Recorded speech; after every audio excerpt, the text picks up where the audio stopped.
Hi friends, welcome to my YouTube channel. ಎಲ್ಲರೂ ಹೇಗಿದ್ದೀರಾ? I hope ಎಲ್ಲರೂ ಕೂಡ ಚೆನ್ನಾಗಿದ್ದೀರಾ ಅಂತ ಭಾವಿಸ್ತಾ ಇದ್ದೀನಿ. ವೀಕ್ಷಕರಿಗೆ ಅತಿ ಹೆಚ್ಚು ಕುತೂಹಲವಾಗಿ ಮೂಡಿಸ್ತಾ ಇರೋವಂಥ ಸೀರಿಯಲ್ ಅಂತ ಅಂದರೆ ಅದು ಅಮೃತಧಾರೆ ಸೀರಿಯಲ್. ಯಾಕೆ ಅಂತ ಅಂದರೆ ಎಲ್ಲರೂ ಕೂಡ ಅಂದ್ಕೊಂಡಿದ್ದಾರೆ ಶಕುಂತಲಾ ದೇವಿಯವರು ಒಳ್ಳೆಯವರಾಗಿದ್ದಾರೆ, ಅವರು ಬದಲಾಗಿದ್ದಾರೆ ಅಂತ ಅಂದ್ಬಿಟ್ಟು ಎಲ್ಲರೂ ಕೂಡ ಅಂದ್ಕೊಂಡು ಇದು ಸೀರಿಯಲ್ಲು ಮುಗಿದು ಹೋಗುತ್ತೆ ಅಂತ ಅಂದ್ಬಿಟ್ಟು ಎಲ್ಲರೂ ಕೂಡ ಅಂದ್ಕೊಂಡಿದ್ದಾರೆ. ಅದು ಅಲ್ಲದೆ ಜಗದ್ದಾತ್ರಿ ಸೀರಿಯಲ್ ಕೂಡ ಬರ್ತಾ ಇರೋದ್ರಿಂದ ಈ ಒಂದು ಸೀರಿಯಲ್ ರೀಪ್ಲೇಸ್ಮೆಂಟ್ ಅದು ಮಾಡುತ್ತೆ ಅಂತ ಎಲ್ಲರೂ ಕೂಡ ಅಂದ್ಕೊಂಡಿರ್ತಾರೆ. ಬಟ್ ಇವಾಗ ಒಂದು ದೊಡ್ಡ ಟ್ವಿಸ್ಟನ್ನೇ ಕೂಡ ಕೊಟ್ಟಿದ್ದಾರೆ. ಪ್ರೋಮೋದಲ್ಲಿ ಕೂಡ ಬಿಡುಗಡೆಯಾಗಿದೆ. ಶಕುಂತಲಾ ಅವರು ಮತ್ತೆ ಅವರು ಕೇಡಿ ಪಾತ್ರವನ್ನೇ ಕೂಡ ನಿಭಾಯಿಸ್ತಾರೆ ಅಂತಲೇ ಹೇಳ್ಬೋದು. ಅವರು ಬದಲಾಗೋ ರೀತಿಯಲ್ಲಿ ನಾಟಕ ಆಡ್ತಿದ್ದಾರೆ. ಹಾಗೆ ಅವ್ರ ಮಕ್ಳಿಗೋಸ್ಕರ ಏನಾದರೂ ಒಂದು ಮಾಡೇ ಮಾಡ್ತೀನಿ ಅನ್ನೋ ಒಂದು ಮಾತನ್ನು ಆಡೋ ಮುಖಾಂತರ ಪ್ರೋಮೋ ಕೂಡ ಬಿಡುಗಡೆ ಆಗಿದೆ ಅಂತಲೇ ಕೂಡ ಹೇಳ್ಬೋದು. ಹಿಂದೆ ಒಂದು ಬರ್ತ್ಡೇ ಪಾರ್ಟಿಯಲ್ಲಿ ಕೇಕ್ನಲ್ಲಿ ಬಾಂಬ್ ಇಟ್ಟು ಯಾರು ಈ ಒಂದು ತಪ್ಪು ಕೆಲಸಗಳನ್ನ ಮಾಡಿದ್ದಾರೆ ಅನ್ನೋ ಒಂದು ಕಾತರದಿಂದ ಎಲ್ಲರೂ ಕೂಡ ಕಾಯ್ತಾನೆ ಇರ್ತಾರೆ. ಬಟ್ ಇದರಲ್ಲಿ ತುಂಬಾ ಡಿಫ್ರೆಂಟಾಗಿ ತೋರಿಸಿದ್ದಾರೆ. ಏಕೆ ಅಂತ ಅಂದರೆ ಜಯದೇವನೇ ತಪ್ಪಿತಸ್ಥನಾಗಿ ಮಾಡಿರೋವಂಥ ಈ ಒಂದು ಶಕುಂತಲಾ ದೇವಿಯವರು ತನ್ನನ್ನು ಬ್ಲೇಮ್ ಮಾಡಬಾರ್ದು ಅಂತ ಅಂದ್ಬಿಟ್ಟು ಜಯದೇವವನ್ನು ತಾನೇ ಖುದ್ದಾಗಿ ನಿಂತು ಅರೆಸ್ಟ್ ಮಾಡಿಸಿದ್ದಾರೆ. ಬಟ್ ಈ ಒಂದು ಕೆಟ್ಟ ಕೆಲಸವನ್ನು ಮಾಡೋದಕ್ಕೆ ಅವರು ತುಂಬಾ ಒಳ್ಳೆಯವರಾಗಿ ನಾಟಕ ಕೂಡ ಮಾಡಿದ್ದಾರೆ. ಈ ಕಡೆ ಗೌತಮ್ ಆಗಿರ್ಬೋದು, ಭೂಮಿಕಾ ಆಗಿರ್ಬೋದು, ಲಕ್ಷ್ಮೀಕಾಂತ್ ಇವ್ರ ಜೊತೆ ಎಲ್ಲರೂ ಕೂಡ ಅವರು ಒಳ್ಳೆಯವರಾಗಿ ನಾಟಕ ಆಡೋ ರೀತಿ ಮಾಡಿದ್ದಾರೆ. ಅದು ಅಲ್ಲದೆ ಇತ್ತೀಚಿನ ದಿನಗಳಲ್ಲಿ ಮಿಂಚು ಅವರು ತನ್ನ ಮಗಳೇ ಅನ್ನೋ ಒಂದು ಸತ್ಯ ಗೊತ್ತಾದ ಮೇಲಿಂದ ಇವ್ರಿಗೆ ತುಂಬಾ ದುಃಖ ಆಗ್ತಾ ಇತ್ತು. ಯಾಕೆ ಅಂತ ಅಂದರೆ ನನ್ನ ಮಕ್ಕಳಿಗೆ ಎಲ್ಲ ದ್ರೋಹ ಕೂಡ ಆಗಿದೆ. ಅದು ಅಲ್ಲದೆ ಈ ಗೌತಮು ತುಂಬಾ ದೊಡ್ಡ ಮಟ್ಟದಲ್ಲಿ ಬೆಳೀತಾ ಇದ್ದಾನೆ. ಈ ಭೂಮಿಕಾ ಗೌತಮು ತುಂಬಾ ಖುಷಿಯಾಗಿದ್ದಾರೆ. ಇಬ್ಬರು ಮಕ್ಕಳು ಕೂಡ ಗೊತ್ತಾಗಿ ಖುಷಿಯಾಗಿದ್ದಾರೆ. ಇದನ್ನು ನೋಡಿ ನಾನು ಹೇಗೆ ಚೆನ್ನಾಗಿರಲಿ ಅಂತ ಅಂದ್ಬಿಟ್ಟು ಶಕುಂತಲಾ ದೇವಿಯವರು ಕೊರಗ್ತಾ ಇರ್ತಾರೆ. ಹಾಗೆ ಶಕುಂತಲಾ ದೇವಿಯವರು ನಾನು ಯಾವತ್ತಿಗೂ ಕೂಡ ನನ್ನ ಮಕ್ಕಳಿಗೋಸ್ಕರ ಏನಾದರೂ ಕೂಡ ಮಾಡೇ ಮಾಡ್ತೀನಿ. ನನ್ನ ಮಕ್ಕಳು ಇವತ್ತು ತಪ್ಪು ಮಾಡಿರ್ಬೋದು, ಆದರೆ ಅವರನ್ನು ನಾನು ಸರಿ ದಾರಿಯಲ್ಲಿ ಕರ್ಕೊಂಡು ಹೋಗೋ ಜವಾಬ್ದಾರಿ ನಂದಾಗಿರುತ್ತೆ.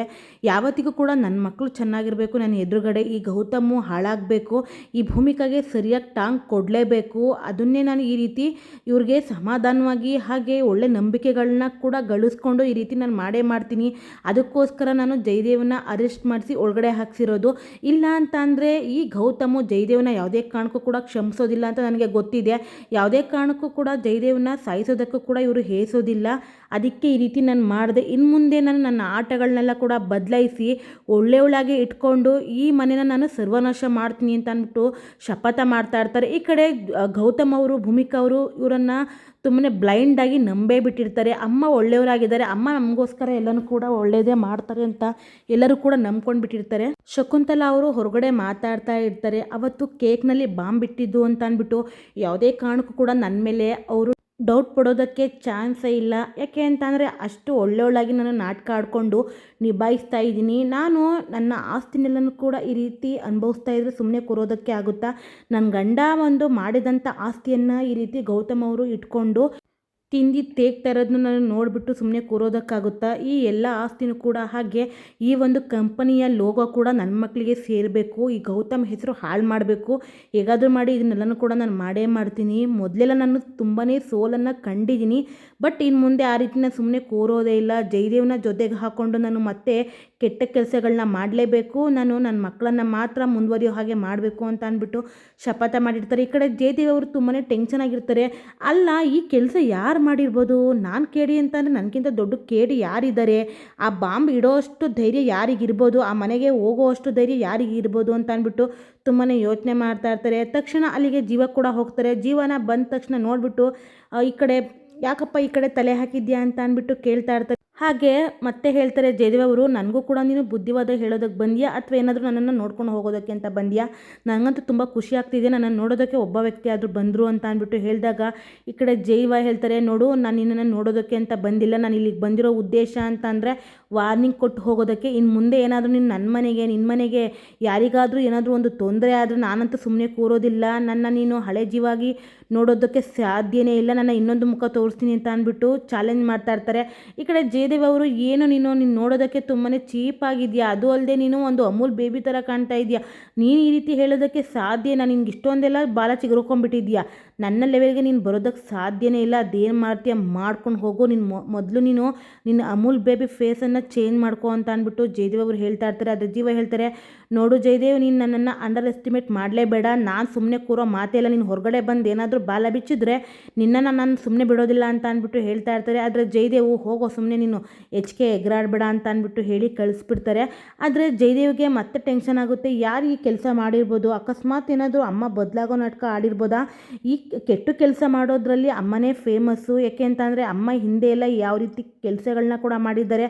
ಆ ಗೌತಮ್ಗೆ ಎಷ್ಟೊಂದೆಲ್ಲ ರಿಸ್ಕ್ ಕೊಟ್ಟಿದ್ದಾರೆ. ಅದು ಅಲ್ಲದೆ ಅಮ್ಮ ಈ ರೀತಿ ಚೇಂಜ್ ಆಗ್ತಾರೆ ಅಂತ ಅಂದರೆ ನಂಬೋದಕ್ಕೆ ಚಾನ್ಸೇ ಇಲ್ಲ. ಇಲ್ಲೇನೋ ಒಂದು ಮಿಸ್ ಹೊಡಿತಾ ಇದೆ ಅಂತ ಅಂದ್ಬಿಟ್ಟು ಅವರು ಸಿಕ್ಸ್ ಸೆನ್ಸ್ ಹೇಳ್ತಾ ಇರುತ್ತೆ. ಆದರೆ ಈ ಕಡೆ ಶಕುಂತಲಾ ಅವರು ನಡ್ಕೊಳ್ತಾ ಇರೋದು ಅದೇ ರೀತಿ ಇರುತ್ತೆ. ಜಯದೇವ್ ಅವರು ಕರೆಕ್ಟಾಗಿ ಕನ್ಫರ್ಮ್ ಆಗಿ ಅವರು ಯೋಚನೆ ಮಾಡೇ ಬಿಟ್ಟಿರ್ತಾರೆ. ಜಯದೇವು, ಮೊದಲು ನಾನು ಇಲ್ಲಿಂದ ಆಚೆ ಹೋಗೋದು ಹೇಗೆ ಅಂತ ನೋಡ್ಕೋಬೇಕು ಮೊದಲು. ಆವಾಗ ನಾನು ಅಲ್ಲಿ ಯಾರು ಬಾಂಬ್ ಹಿಕ್ಕಿದ್ದಾರೆ, ಹಾಗೆ ಅಮ್ಮ ಹೇಗೆಲ್ಲ ಚೇಂಜ್ ಆಗಿದ್ದಾರೆ ಅಂತ ಅಂದ್ಬಿಟ್ಟು ನಾನು ತಿಳ್ಕೊಳ್ಳೋಣ ಅಂತ ಅಂದ್ಬಿಟ್ಟು ಜಯದೇವ್ ಅವರು ಈ ಕಡೆ ಯೋಚನೆ ಮಾಡ್ತಾ ಇರ್ತಾರೆ. ತಕ್ಷಣ ಈ ಕಡೆ ಗೌತಮ್ ಅವರು ಭೂಮಿಕಾ ಡೈರಿನ ಓದ್ತಾ ಇರ್ತಾರೆ. ಆದರೆ ಭೂಮಿಕಾ ಡೈರಿನ ನೋಡಿಬಿಟ್ಟು ತುಂಬಾ ಖುಷಿ ಪಡ್ತಾ ಇರ್ತಾರೆ. ಭೂಮಿಕಾ ಅವರು ನನ್ನ ಮೇಲೆ ಇಷ್ಟೊಂದೆಲ್ಲ ಪ್ರೀತಿ ಇಟ್ಕೊಂಡಿದ್ದಾರೆ, ಹಾಗೆ ಈ ರೀತಿ ಎಲ್ಲ ಡೈರಿಲಿ ಬರೆದಿದ್ದಾರೆ. ನನಗೆ ಅಪರೂಪಕ್ಕೆ ಸಿಕ್ಕ ಒಂದು ವಜ್ರ ಅಂತ ಅಂದರೆ ಅದು ಭೂಮಿಕಾ ಅವ್ರು ಮಾತ್ರ. ಭೂಮಿಕಾ ಅವ್ರ ಪ್ರೀತಿನ ನಾನು ಯಾವತ್ತಿಗೂ ಕೂಡ ಅಳಿಯೋದಕ್ಕೆ ಆಗೋದೇ ಇಲ್ಲ. ಅವ್ರ ಪ್ರೀತಿನ ರಿಟರ್ನ್ ಕೂಡ ಕೊಡೋದಕ್ಕೆ ಸಾಧ್ಯನೇ ಇಲ್ಲ. ಅಷ್ಟು ಪ್ರೀತಿನ ಕೊಟ್ಟಿದ್ದಾರೆ, ನನ್ನ ಮನೆ ಜವಾಬ್ದಾರಿಯನ್ನು ಚೆನ್ನಾಗಿ ನಿಭಾಯಿಸಿದ್ದಾರೆ ಅಂತ ಅಂದ್ಬಿಟ್ಟು ಗೌತಮ್ ಅವರು ತುಂಬಾ ಖುಷಿ ಪಡ್ತಾ ಇರ್ತಾರೆ. ಈ ಕಡೆ ಲಕ್ಷ್ಮೀಕಾಂತ್ ಕೂಡ ಸಿಸ್ಟರ್ ತುಂಬಾ ಒಳ್ಳೆಯವಳಾಗ್ಬಿಟ್ಟಿದ್ದಾಳೆ. ಸಿಸ್ಟರ್ ಈ ಮನೆಗೋಸ್ಕರ ಎಲ್ಲನೂ ಕೂಡ ಮಾಡ್ತಾ ಇದ್ದಾಳೆ. ಅದು ಅಲ್ಲದೆ ಮೊಮ್ಮಕ್ಕಳನ್ನ ಇಷ್ಟೊಂದು ಚೆನ್ನಾಗಿ ನೋಡ್ಕೊಳ್ತಾ ಇದ್ದಾಳೆ ಅಂತ ಅಂದ್ಬಿಟ್ಟು ಲಕ್ಷ್ಮೀಕಾಂತು ತುಂಬಾ ಖುಷಿ ಪಡ್ತಾ ಇರ್ತಾರೆ. ಈ ಕಡೆ ಪಾರ್ಥ ಕೂಡ ಹಾಗೆ ಅಂದ್ಕೊಂಡಿರ್ತಾರೆ, ಇನ್ಮೇಲೆ ನಮಗೆ ಯಾವುದೇ ಕಾರಣಕ್ಕೂ ಕೂಡ ಏನು ತೊಂದರೆ ಆಗೋದಿಲ್ಲ. ಯಾಕೆ ಅಂತ ಅಂದರೆ ಆಲ್ರೆಡಿ ಜಯದೇವ್ರು ಹೋಗಿದ್ದಾರೆ ಜೈಲಿಗೆ. ಈ ಕಡೆ ಅಮ್ಮನೂ ಕೂಡ ತುಂಬಾ ಒಳ್ಳೆಯವರಾಗಿದ್ದಾರೆ. ಇನ್ನು ಮುಂದೆ ಆದರೂ ಖುಷಿಯಾಗಿರ್ಬೋದು ಅಂತ ಅಂದ್ಬಿಟ್ಟು ಅವರು ಅಪೇಕ್ಷಾ ಹತ್ರ ಹೇಳ್ಕೊಳ್ತಾ ಇರ್ತಾರೆ. ಈ ಕಡೆ ಅಪೇಕ್ಷಾ ಕೂಡ ಅದೇ ರೀತಿ ಹೇಳ್ತಾ ಇರ್ತಾರೆ. ಇಲ್ಲಿಗೆ ಸಂಚಿಕೆ ಕೂಡ ಮುಕ್ತಾಯವಾಗುತ್ತೆ. ವಿಡಿಯೋ ಇಷ್ಟ ಆದರೆ ಒಂದು ಲೈಕ್ ಮಾಡಿ ಅಂತ ಹೇಳ್ತಾ ಥ್ಯಾಂಕ್ ಯು ಫಾರ್ ವಾಚಿಂಗ್.